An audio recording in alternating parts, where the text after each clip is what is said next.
Assalamualaikum warahmatullahi wabarakatuh. Salam sejahtera bagi kita sekalian. Perkenalkan, saya Yanle Everson Tohingide, Sarjana Keperawatan Nurse, Magister Keperawatan. Saya merupakan seorang dosen tetap pada program studi Diploma 3 Keperawatan jurusan Kesehatan Politeknik Negeri Nusa Utara. Mata kuliah Keperawatan Keluarga merupakan mata kuliah wajib program studi yang ada pada semester 4. Mata kuliah ini dengan bobot 2 SKS yang terdiri dari 1 SKS untuk teori di kelas dan 1 SKS untuk praktikum lab. Adapun yang menjadi tim pengajar pada mata kuliah ini terdiri dari 2 orang dosen. Yang pertama saya sendiri, Yanle Everson Tohingide selaku pengajar mata kuliah, dan yang kedua ada Ibu Yeni Makahagi, Sarjana Keperawatan Nurse, Magister Kesehatan sebagai anggota pengajar. Adapun yang menjadi materi yang akan saya ajarkan pada pertemuan di saat ini ialah materi tentang konsep keluarga, karakteristik dan indikator keluarga sehat. Dengan metode pembelajaran yang akan saya gunakan ialah ceramah interaktif, diskusi kelompok, dan analisis studi kasus. Strategi pembelajaran yang saya lakukan ialah strategi pembelajaran yang berpusat pada mahasiswa. Dengan indikator penilaian ada 4. Yang pertama, keaktifan mahasiswa dalam diskusi. Yang kedua, ketepatan mahasiswa dalam menganalisis kasus. Yang ketiga, kualitas presentasi dari mahasiswa, dan yang keempat, ketepatan mahasiswa dalam membuat tugas individu maupun tugas kelompok. Baik, saat ini saya akan melakukan kegiatan pembelajaran di kelas yang lengkapnya dapat disimak pada video berikut ini. Baik, selamat siang.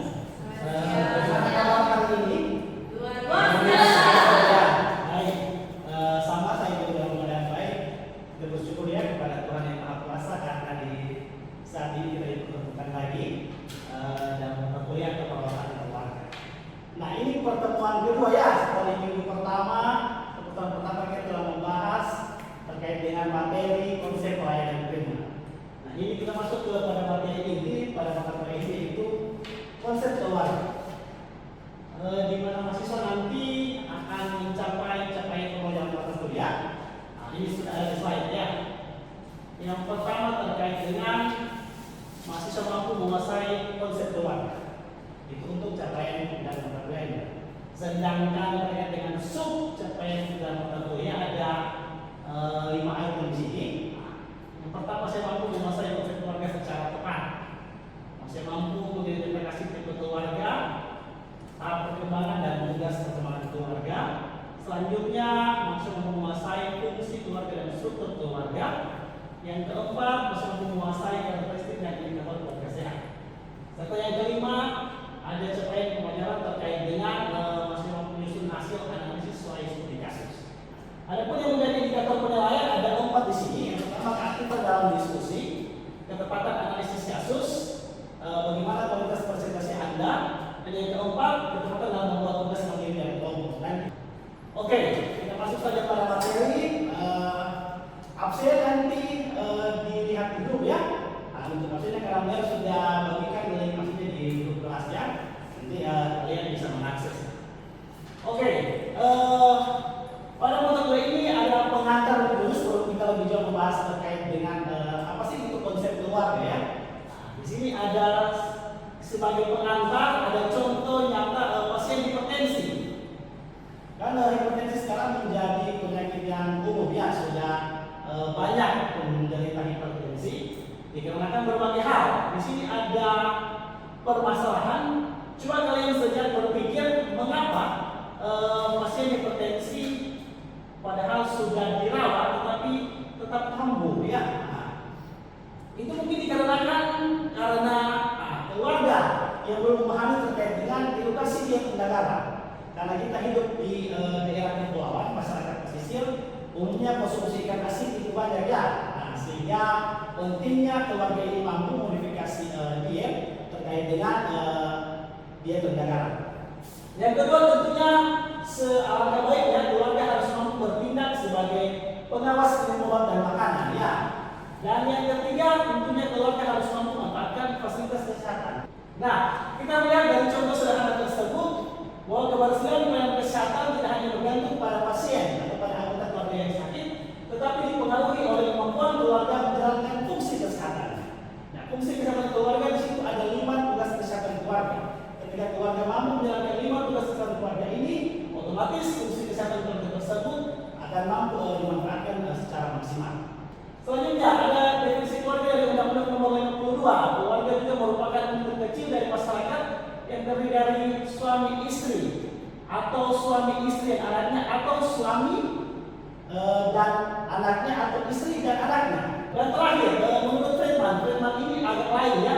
Dia mendefinisikan sebuah keluarga karena Friedman ini merupakan pakar keluarga yang berasal dari Amerika Serikat, bukan dari negara kita Indonesia, sehingga dia mendefinisikan keluarga merupakan dua orang atau lebih yang hidup bersama dengan ikatan dan kedekatan emosional, baik memiliki hubungan atau tidak dalam perkawinan.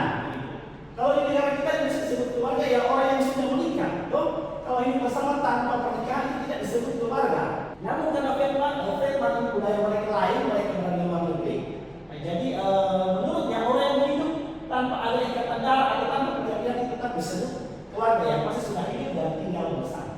Nah, ada di beberapa saya cantum aja terkait dengan definisi keluarga tadi sehingga bisa Anda sekalian memahami apa yang dimaksud dengan keluarga. Nah, tipe keluarga di sini kita lanjut. Tipe keluarga ada tradisional dan non tradisional. Yang tradisional ini biasanya menjadi tipe keluarga yang ada di negara kita di Indonesia. Nah, kalau non tradisional ini biasanya diadopsi oleh negara-negara Eropa yang sudah berkembang ya. Lanjut, tipe keluarga yang pertama keluarga inti. Saya bertanya dulu, keluarganya Anto ada berapa orang yang tinggal di rumah? 3. Iya, lebih dari ayah ibu dan Anto sendiri sebagai anak. Jadi keluarga Anto ini masuk di keluarga inti ya, nuclear family. Di mana nuclear family ialah keluarga yang terdiri atas suami, istri, dan anak, baik anak kandung maupun anak angkat.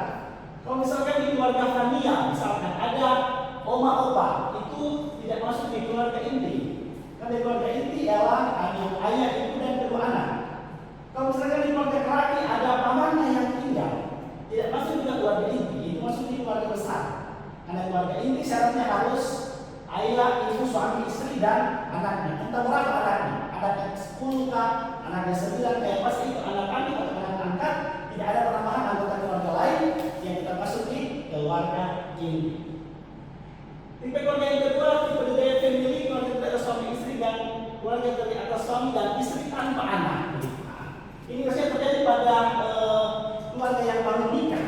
Ya, misalnya ada seseorang yang kalian jumpai, dia akan melakukan kunjungan ke rumah untuk perayaan suatu keluarga dan dapati keluarga tersebut baru setahun menikah. Itu masuk di tipe keluarga nuclear family karena mereka belum mempunyai anak, atau mungkin sudah lama menikah tetapi tidak memiliki anak. Selanjutnya single parent, keluarga yang terdiri atas satu orang tua dengan anak kandung atau anak angkat. Ya, ini bisa terjadi karena perceraian atau kematian ya. Single adult, keluarga yang terdiri atas satu orang dewasa, tentunya terjadi pada seseorang dewasa yang tidak menikah. Jadi keluarga ini, misalkan ini ada seseorang yang dia memang tinggal bersama orang tuanya. Ketika orang tuanya sudah masuk di masa tua, orang tuanya sudah meninggal dan dia sendiri. Dia memutuskan untuk tidak menikah, dia masuk ke keluarga single adult. Lanjut. Nah, ini yang saya katakan tadi extended family.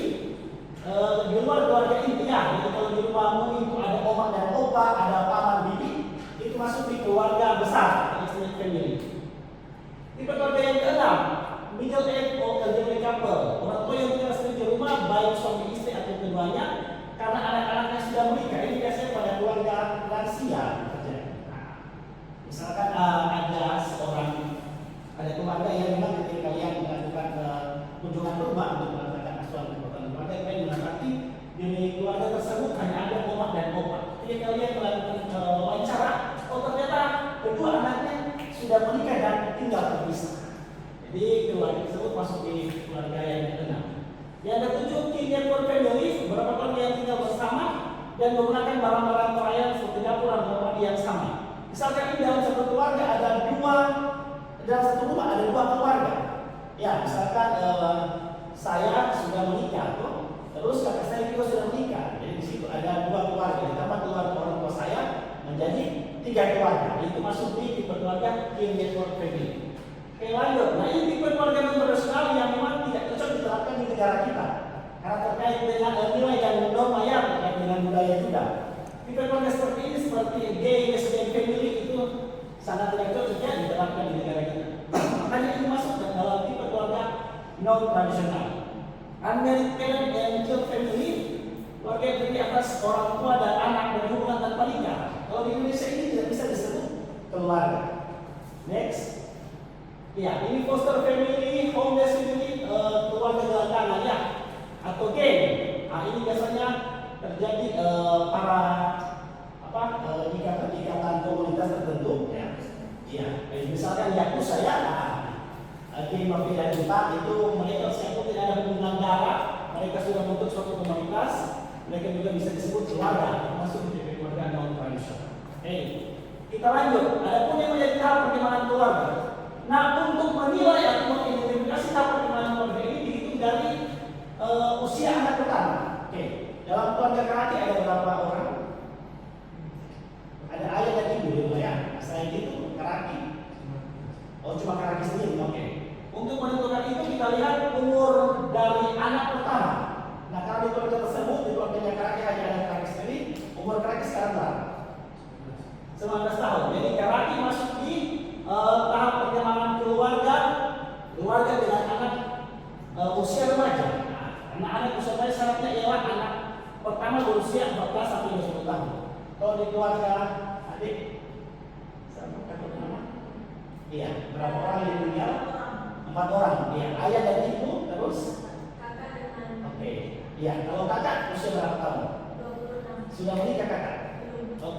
Kakak berusia 26 berarti masuk di tipe keluarga berlepas anak usia dewasa muda. Jadi sekalipun kakak belum berkeluarga, masih tinggal dengan orang tua, yang sudah dikategorikan masuk di poin nomor 6, keluarga berlepas anak usia dewasa muda dikarenakan usianya sudah lebih dari 20 tahun. Jadi keluarga mulai melepas anak usia dewasa muda karena nantinya kakak akan menikah ya, diharapkan untuk tugas perkembangan keluarganya, diharapkan anak-anaknya pasti menikah. Keluarga usia pertengahan dan keluarga usia lanjut. Keluarga usia lanjut ketika semua anaknya sudah tidak tinggal serumah. Misalkan kalian dapat ada sebuah keluarga, omak dan opo itu untuk kakek dan nenek, yang dimana kedua anaknya sudah hidup terpisah, sudah meninggalkan rumah, sudah tidak tinggal sama-sama, itu masuk dalam keluarga dengan usia lanjut. Lanjut, ini terkait dengan karakteristik ya. Kalau keluarga baru menikah, itu mereka masuk pada membangun peran sebagai suami istri dan rencana selanjutnya ialah belum memiliki anak ya. Next, ada keluarga anak dengan anak usia bersekolah, usia sekolah, lanjut. Nah ini anak usia remaja, ada karakteristiknya di mana sudah mulai ada masa pubertas di sini, jadi sangat diharapkan ada peran dari orang tua dengan menggunakan komunikasi berarah ya, komunikasi terbuka, bukan komunikasi otoriter yang satu arah saja. Ini akan menimbulkan konflik. Lanjut, usia pertengahan dari keluarga dengan usia lanjut. Karena tugas perkembangan keluarga dengan usia lanjut, yaitu mereka harus benar-benar siap menghadapi masa tua. Sekalipun siap menghadapi masa tua, mereka juga harus siap dengan kehilangan pasangan tentunya ya, karena orang dengan lansia atau usia itu sudah sadar akan kematian ya. Kita masuk ke fungsi keluarga. Jadi fungsi keluarga ada 5. Terkait dengan fungsi efektif, itu fungsi saling menyayangi, saling mendukung, saling memotivasi. Itu masuk di fungsi efektif. Misalnya dalam keluarga Irwanto ada anak yang sakit. Nah, yang menjadi caregiver atau merawat anggota keluarga pasti ya anggota keluarga itu sendiri kan. Nah, jadi kalau Irwanto yang sakit, ayah atau ibunya yang pasti merawat Irwanto. Walaupun merawat di rumah sakit pasti menemani, menjaga di sana. Nah, ini membuat keluarga pasti menjalankan fungsi efektif. Adapun fungsi sosialisasi, keluarga mampu berinteraksi, keluarga mampu bergaul dengan sesama anggota keluarga lain. Fungsi reproduksi ini dilihat dari kemampuan keluarga tersebut menghasilkan keturunan.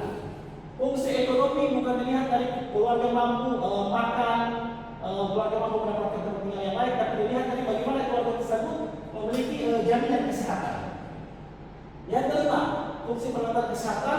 Next, untuk fungsi perawatan kesehatan terdiri dari 5 tugas perawatan kesehatan keluarga. Jadi ketika 5 tugas perawatan kesehatan keluarga ini sudah mampu dijalankan oleh keluarga tersebut, maka otomatis keluarga mampu menjalankan fungsi perawatan kesehatan. Apa saja tugas perawatan kesehatan keluarga? Yang pertama, dia mampu mengenal masalah kesehatan. Misalkan saya kasih contoh, keluarga mampu mengenal masalah kesehatan dengan hipertensi. Nah, ketika keluarga sudah mampu mengenal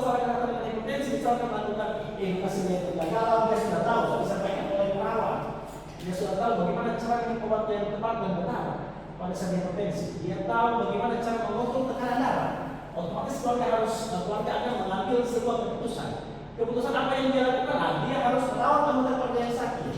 Misalkan yang sakit istrinya, berarti suaminya atau anaknya harus mampu menjadi pengawas minum obat dan makanan. Suaminya harus mampu mengingatkan untuk minum obat secara tepat dan teratur.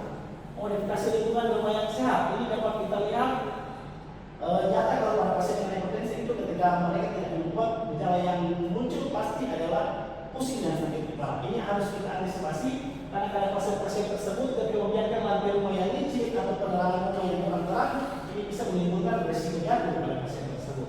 Yang kelima ialah memanfaatkan fasilitas kesehatan. Karena intinya pada pasien hipertensi tidak bisa terus obat, jadi sangat diharapkan keluarga harus mampu memanfaatkan fasilitas kesehatan untuk mengukur tekanan darah sekaligus mengambil obatnya. Karena pasien dengan hipertensi akan minum obat seumur hidup. Nah, struktur keluarga ini ada 4 ya. Yang pertama, pola komunikasi keluarga. Diharapkan keluarga itu mampu berkomunikasi dua arah. Harus ada diskusi di situ. Kan biasanya yang mengambil keputusan di rumah itu ayah, sebagai kepala keluarga. Dia menyampaikan, harus supaya sesuai dengan maunya begitu. Tidak ada musyawarah ya dalam mengambil keputusan keluarga. Maka sebaiknya untuk mencapai itu harus dilakukan komunikasi secara terbuka. Yang kedua, struktur keuangan keluarga. Ini biasanya yang berperan ialah kepala keluarga atau kalau suaminya sudah meninggal biasanya dia yang menggantikan. Ini struktur keuangan keluarga ialah siapa dalam anggota keluarga tersebut yang paling kuat untuk mempengaruhi perilaku anggota keluarga yang lain. Misalkan nih dalam sebuah keluarga ada anaknya yang sakit, terus kepala keluarganya berkata, tidak perlu dibawa ke rumah sakit, tidak perlu dibawa ke rumah sakit, kita hanya minum obat tradisional saja. Nah, kalau semua struktur keluarga ini diambil oleh anggota oleh kepala keluarganya, otomatis anak tersebut tidak dibawa ke rumah sakit. Nah, ini akan mempengaruhi juga perilaku keluarga dalam memanfaatkan fasilitas kesehatan. Yang ketiga, ini struktur peran. Dalam keluarga semua anggota keluarga harus berperan. Biasanya peran sebagai suami itu sebagai kepala keluarga sekaligus pencari nafkah ya. Sehingga ketika dia berperan mencari nafkah, fungsi ekonomi akan bisa dicapai ya. Yang keempat, nilai rumah keluarga. Ini nilai keluarga bentuk pola dan tingkah laku dalam menangani masalah kesehatan. Seperti yang saya katakan tadi, ketika kebiasaan keluarga anak-anak yang sakit dibiarkan saja, itu akan terbentuk terus. Sehingga kalau anak yang sakit, dibiarkan saja, pasti akan baik dengan sendirinya. Tapi ketika keluarga tersebut ada nilai yang dalam keluarga bahwa anak yang sakit harus segera dibawa ke rumah sakit agar bisa dirawat, kita harus manfaatkan di rumah tersebut, maka keluarga tersebut akan semakin baik dalam penanganan masalah kesehatan. Jadi ada 4 ya seperti keluarga tadi. Nah, kita akan masuk ke definisi keluarga sehat. Nah, untuk keluarga sehat yang pasti kita harus sudah tahu dan sudah memahami sebenarnya keluarga sehat itu ya ialah keluarga yang bebas dari masalah fisik, masalah mental dan masalah sosial. Masalah fisik berarti tidak ada anggota keluarga yang menderita sakit di situ ya. Bebas dari masalah mental berarti ada anggota keluarga yang mengalami cacat mental atau mengalami gangguan jiwa. Kalau kalian menemui ada sebuah keluarga yang ada anggota keluarga menderita gangguan jiwa, itu tidak masuk dalam kategori atau dalam definisi keluarga sehat ya. Lanjut, ini ada pun yang menjadi karakteristik ya. Jadi ada 4 karakteristik di sini disebut keluarga sehat. Yang pertama, keluarga itu sehat secara fisik dan mental. Jadi semua anggota keluarga dalam keadaan sehat. Ya, tidak ada cacat mental, tidak ada gangguan jiwa itu dalam keluarga tersebut. Yang kedua, terpenuhinya makanan bergizi dalam keluarga. Jadi ada suplai gizi sehingga dalam keluarga tersebut kalau Anda temukan ada anggota keluarga yang menderita gizi buruk atau gizi kurang, ini tidak bisa dikategorikan sebagai karakteristik atau ciri dari keluarga sehat. Yang ketiga, tercipta lingkungan yang bersih. Tercipta lingkungan bersih berarti keluarga tersebut ada sumber air bersihnya. Yang keempat, keluarga tersebut mampu memanfaatkan pengaruh kesehatan. Yang menjadi terakhir ini dari Niat terkait dengan indikator keluarga sehat 18 ya, indikator keluarga sehat berdasarkan program Indonesia Sehat pendekatan keluarga. Yang pertama, keluarga mengikuti program keluarga berencana. Karena memang sesuai dengan anjuran pemerintah bahwa 2 anak itu cukup. Yang kedua, ini melakukan persalinan fasilitas kesehatan.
dipahami atau dimengerti, silakan ditanya.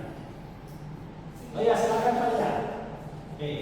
Terima kasih untuk kesempatan yang diberikan. Iya. Perkenalkan, saya Nani Badante di 2421. Oke. Jadi yang ingin saya tanyakan Iya. tadi sudah dijelaskan mengenai tipe keluarga. Iya. Nah, yang menjadi pertanyaan, apakah hubungan tipe keluarga dengan penerapan asuhan keperawatan keluarga? Oke, baik. Ya, terima kasih. Jadi pertanyaan sangat baik ya. Hubungan dari tipe keluarga dengan penerapan asuhan keluarga ialah semua tipe keluarga yang tepat yang harus kita lakukan ialah tipe keluarga inti. Dia tidak hidup sendiri. Kenapa? Karena ketika kita melakukan asuhan kepada keluarga pada tipe keluarga inti, pada tipe keluarga besar yang masih dalam keluarga tersebut ada anggota keluarga selain yang menderita sakit, maka kita akan menerapkan asuhan keperawatan yang tepat. Karena tugas perawat kesehatan keluarga yaitu merawat anggota keluarga yang sakit. Jadi kalau yang dia hanya hidup sendiri tanpa kita melibatkan anggota keluarga yang lain, nantinya susah dalam penerapan asuhan keperawatan karena dia belum tentu bisa menjalankan perilaku tanpa ada pengawasan dari anggota keluarga lain. Sehingga sangat tepat kita melibatkan anggota keluarga yang lain. Oke, kira-kira begitu ya jawabannya. Pertanyaan yang kedua silakan. Oh ada ya, silakan. Ini pertanyaan Iya. di bagian struktur keluarga. Oke. Dalam struktur keluarga, struktur apa yang paling menjadi penentu dalam keberhasilan asuhan keperawatan keluarga? Oke, baik Dr. Lia. Terima kasih pertanyaannya. Dalam struktur keluarga keluarga kan ada 4. Struktur yang paling menjadi penentu ialah struktur kekuasaan atau struktur kekuatan. Begitu. Karena ketika ada satu orang dalam anggota keluarga, dia mampu mengontrol dan mempengaruhi beberapa anggota keluarga ke arah yang positif. Jadi ketika dia mempengaruhi perilaku yang buruk, misalkan ada perilaku yang tidak dibuat secara tuntas, ketika dia masuk itu dia mempengaruhi, dia menerapkan aturan-aturan nanti anggota keluarga yang sakit akan terpengaruhi sehingga perilakunya akan berperilaku sehat. Ya, demikian ya. Ada lagi pertanyaan? Oke, cukup ya. Oke, baik. Di sini ada studi kasus ya yang akan yang berikan sehingga mengharapkan kalian mampu untuk berdiskusi terkait dengan studi kasus yang nanti akan saya berikan ya. Untuk itu ini karena ada 6 mahasiswa dibuat satu kelompok, dibuat 2 orang saja ya. Ini Irwan dengan Karaki saja. Oke. Nah.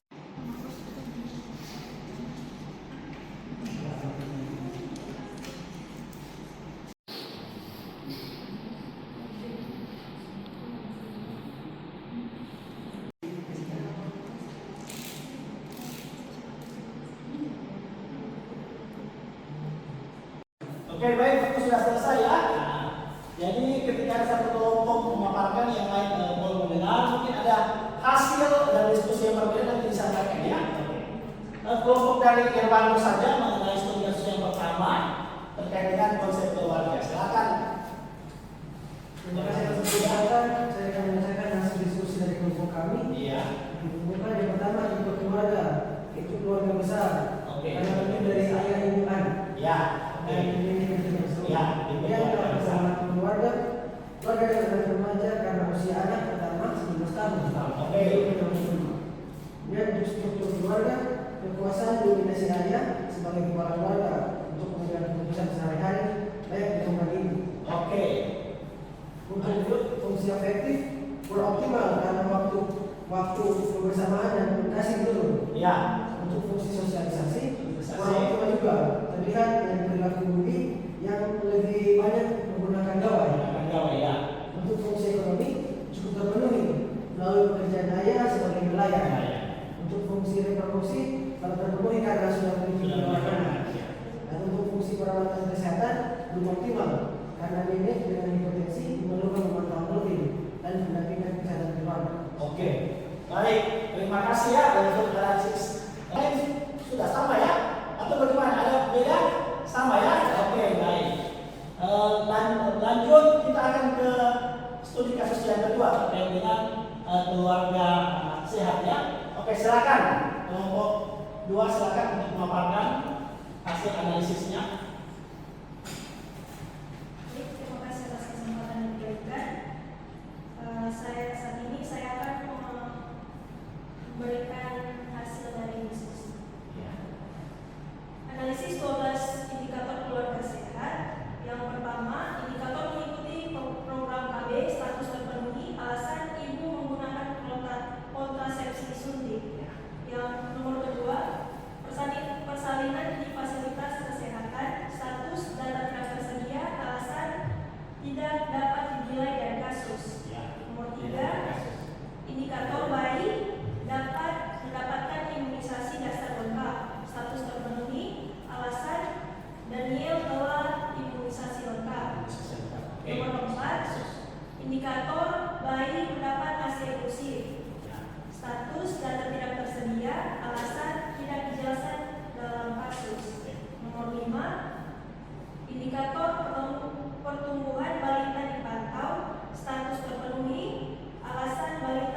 Baik, terima kasih ya untuk analisisnya.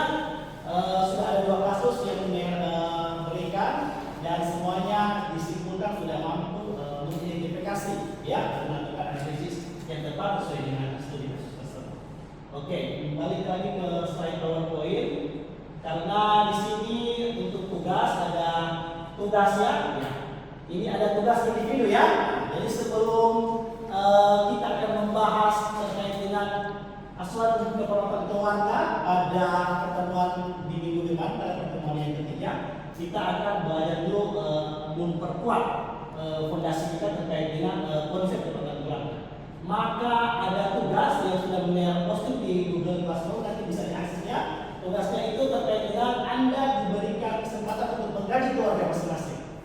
Sesuai dengan materi kita hari ini, Anda harus mengkaji terkait dengan tipe keluarga, tahap perkembangan keluarga, tugas, terkait dengan fungsi dan struktur, bahkan melihat pencapaian indikator keluarga sehat pada keluarga Anda masing-masing. Ya, ditugaskan nanti dikumpulkan besok pada pukul 23.59 waktu Indonesia Tengah ya. Diposting lagi di Google Classroom yang sudah bagikan. Oke, sekian ya pertemuan kita di saat ini. Sekali lagi terima kasih untuk kehadirannya. Mohon absen sudah bagikan di grup kelasnya, nanti bisa diabsen. Kita nanti akan bertemu lagi minggu depan pada pertemuan yang ketiga dengan materi konsep keperawatan keluarga. Sekian dari saya dan terima kasih. Terima kasih.